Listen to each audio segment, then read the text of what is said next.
Hi, my name's Kenzo from lovelifedrawing.com. This video is part of our series designed to help people with the early stages of learning to draw figures.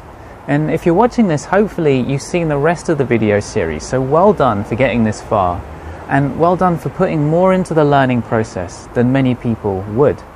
In past lessons, we've looked at individual steps in the drawing process and focused exercises to help build up each skill. But now it's time to bring the whole thing together. So we're going to look at the drawing process from start to finish.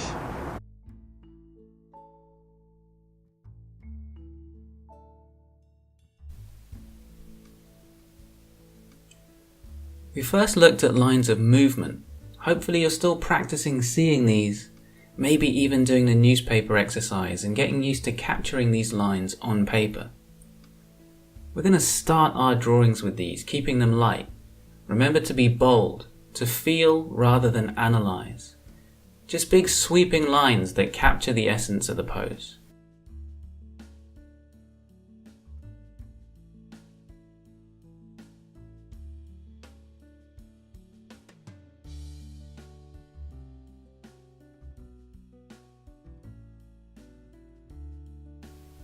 Next, we'll put down our visible landmark super stick figure, again lightly, complete with rib cage and simple pelvic area.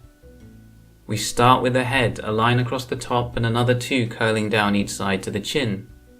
Add in the two dissecting lines, one that runs along the top of the head, through the middle of the face down to the chin, and another that runs around the head, through the tops of the ears and through the eyebrows.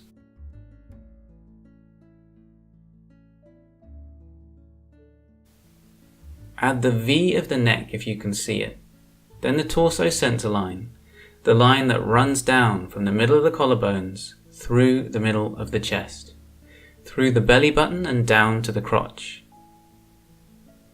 Or if viewing the torso from the back, the line of the spine.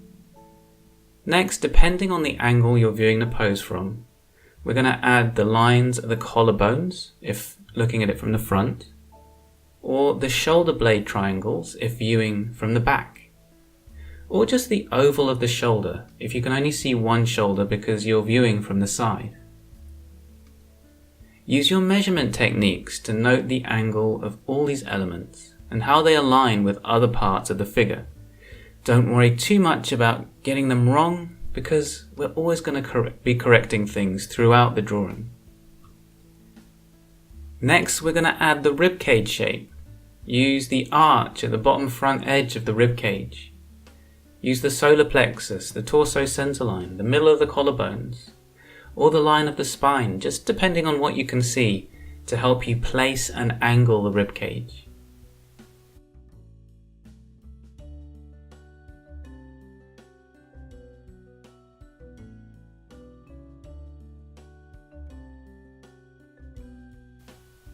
Move on to the pelvic area.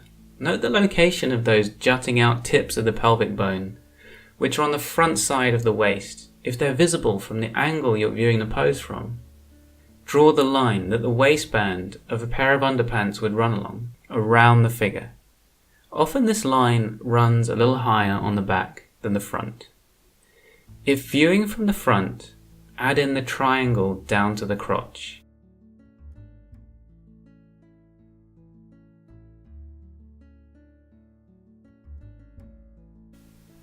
Add in simple lines for the arms and legs, just to get their rough angle in place, and triangle placeholders for the hands and feet.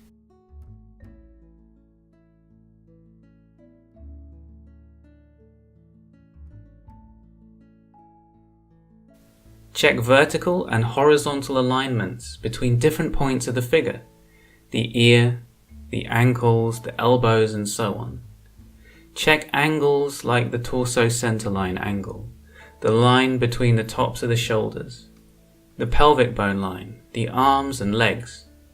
Check lengths and distances in terms of head lengths. Be unafraid to correct things. When you do, put down the correction first, using the incorrect marks as reference points, and then once the correction's been added and you're happy with it, you can remove those incorrect marks. Now start to flesh out the figure with simple contours and tonal areas. resist the temptation to add detail. Squint your eyes to see the tonal areas and keep them as simple as possible. Use simple lines for the contours. Continue to measure angles, alignments, lengths and distances, and be open to moving and correcting things. Sparingly add in the very darkest and lightest areas if possible to add depth and draw the eye into the drawing. Treat the hair the same way as any other body parts, as a simplified 3D mass.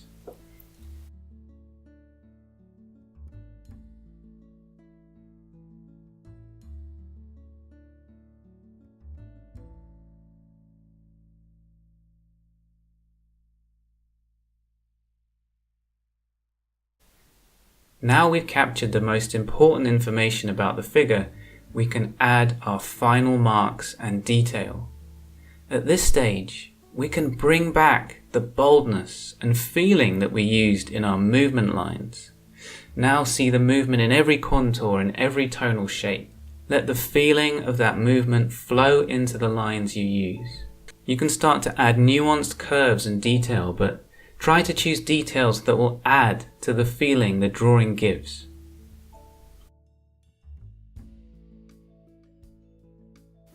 Note that the process we've gone through here is too time-consuming for very quick drawings of less than 5 minutes.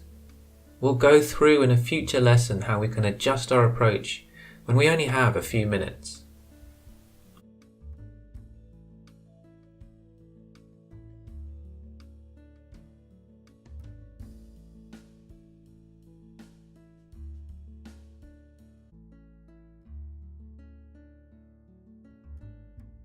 At this stage we have the structure in place, so we'll be building up further layers of tonal variation, detail and nuance depending on how far we want to go. If you like, you can sparingly add some areas of highlight, in this case with a light coloured pastel. Once you have the foundational structure and movement in the drawing, you're free to become even more expressive with final layers and colours. You can keep your additional layers of information quick and simple, something Mako's done to great effect with pastel here or with watercolour here.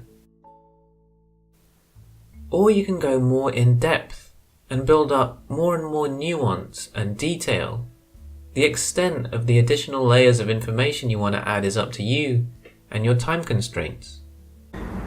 Okay, so we've gone through this full drawing process for the figure, balancing feeling and dynamism with proportions and measurement. This is still the beginning of this big adventurous journey into figure drawing. As you continue to practice and improve, you'll refine your skills and your own style will start to develop, which is really exciting. And there are so many more ways that we can practice and improve the observations that our eyes make, the marks that our arms make, the way that we think, our mindset and our confidence. And we're going to continue to explore all of that every week at Love Life Drawing. And we really hope that you'll join us on that journey, so please subscribe to this YouTube channel. Check out our newsletter at lovelifedrawing.com and our new Facebook and Instagram pages. Thanks for watching and hope to see you next week.